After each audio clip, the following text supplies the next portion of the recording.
Hai, gue Tio. Buah pemikiran dari seseorang itu dapat dituangkan dalam berbagai hal. Bisa jadi buku filsafat, kitab, bahkan sebuah komik. Nah, gue baru nonton sebuah konten dari YouTube-nya Dunia Manji tentang pembahasan Satrunya Denny Caknan, strip Satru 3 gitu ya. Di situ Denny bereaksi karena menurut dia perlu ada kreativitas untuk membuat sebuah judul. Seperti kalau misalnya judulnya Satru aja, ini nggak masalah. Di video tersebut ya, itu dicontohkan juga ada beberapa judul lagu yang mirip dengan judul lagu lainnya, judul lagu yang mirip dengan sebuah judul buku, dan lain-lain gitu. Tapi jadi masalahnya, kenapa judul lagu Satru ini ada angka 3-nya, walaupun secara makna lagu beda jauh dengan Satru 1 dan 2 begitu.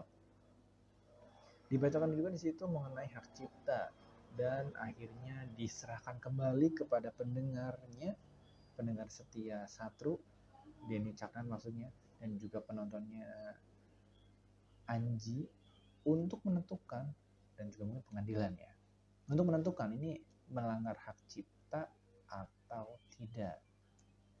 Kalau dari sininya sih hampir gitu ya. Tapi selain itu karena gue baca beberapa manhwa juga ya.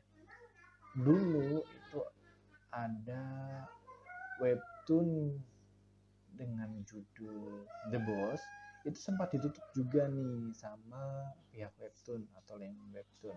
Kurang lebih gini bacaannya, halo kami Line Webtoon, baru-baru ini kami menemukan adanya banyak kesamaan antara naskah The Boss dan karya komika lain. Bukan cuma ceritanya, panel-panelnya juga hampir sama. Bedanya cuma gambar dan juga nama karakternya aja.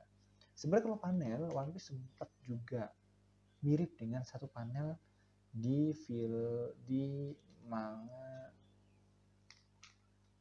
Dragon Ball. Jadi panelnya aja sama, karakternya beda, namanya juga beda, pentokohannya juga beda. Jadi nggak dipermasalahkan. Jadi cuma, oh ini ngefans nih sama Dragon Ball gitu. Nah, tapi itu kan judul manhwa ya. Gimana? Ada kasus lain lagi nih di manhwa Omniscient Rider Viewpoint. Jadi ada seorang wanita yang bernama Han Soyoung. Dia ini adalah pembuat kelompok yang bernama Prophet, yang menamai dirinya itu First Prophet. Gue nggak tahu ini dia yang namain atau julukan dari teman-temannya gitu sih. Jadi Prophet ini mungkin kalau diterjemahkan bebas itu kan artinya nabi, tapi nabi di Omniscient Rider Viewpoint ini maksudnya adalah orang-orang yang membaca novel Wise of Survival. Wise Survival itu adalah novel yang kejadian ke dunia nyata gitu. Jadi karena udah pernah baca, mereka ingat lagi nih, bahkan sistem juga memberitahu, oh ya kamu sudah pernah mengalami ini bla bla bla bla bla bla.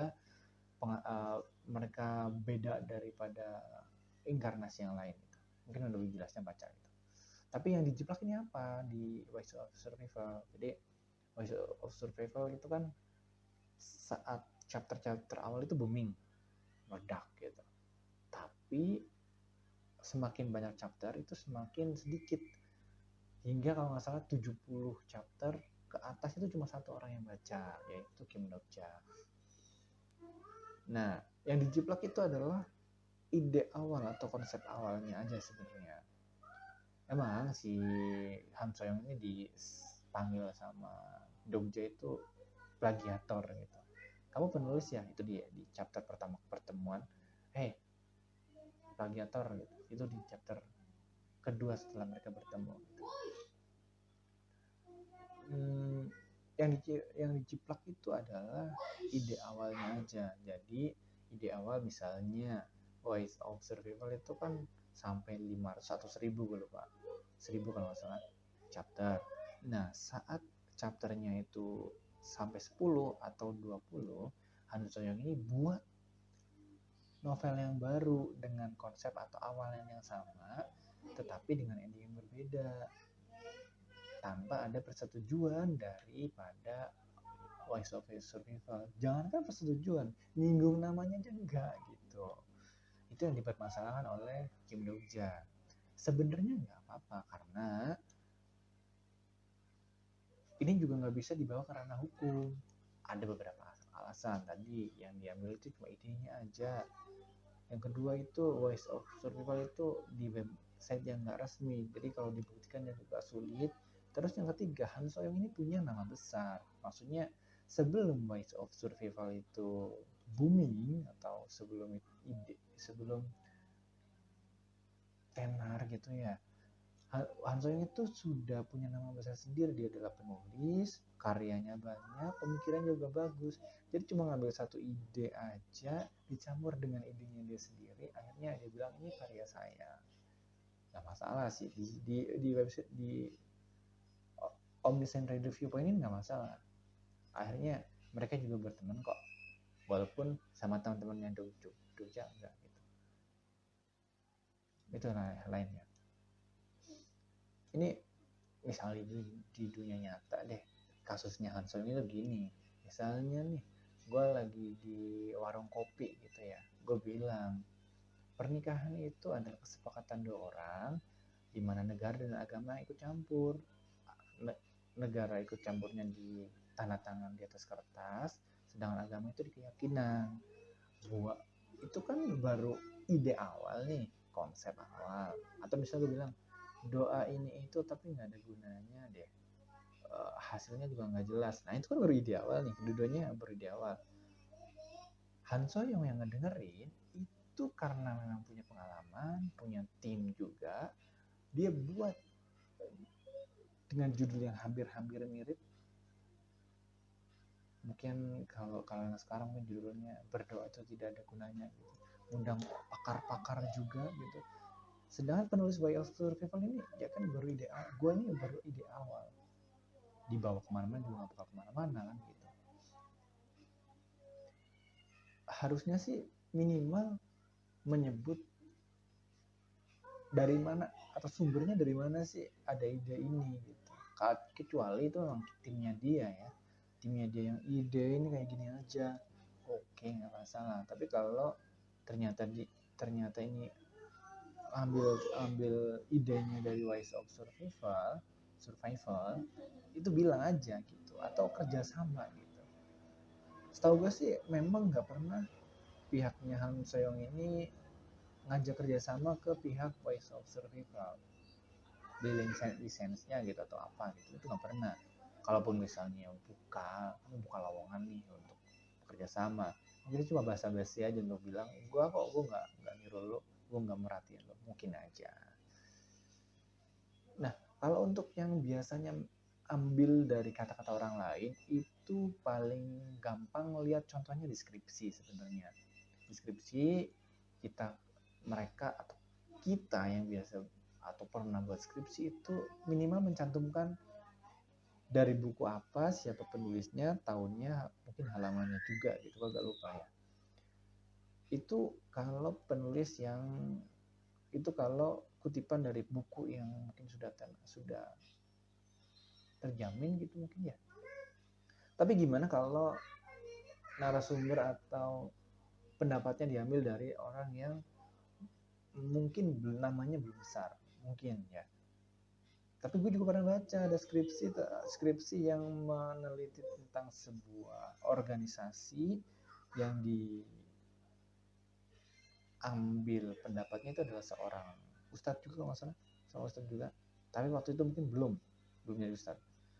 Diambil pendapatnya, disebutin namanya, nomor teleponnya enggak, dan juga mungkin latar pendidikannya juga, atau kalau sekarang mungkin websitenya atau mungkin link kontennya gitu, mungkin aja. Nah untuk konten kreator gimana? Atau kayak gue kan juga beberapa kali buat konten walaupun masuknya mungkin masih iseng gitu ya. Nah ini gimana? Apakah gue perlu menyebut ini dia siapa dan dari mana sumbernya, itu juga kan memakan waktu. Apalagi kalau yang nggak punya tim. Kalau yang punya tim, kenapa nggak sebutin aja. Tapi biasanya sih gue lihat beberapa ya tetap mencantumkan dari mana sumbernya.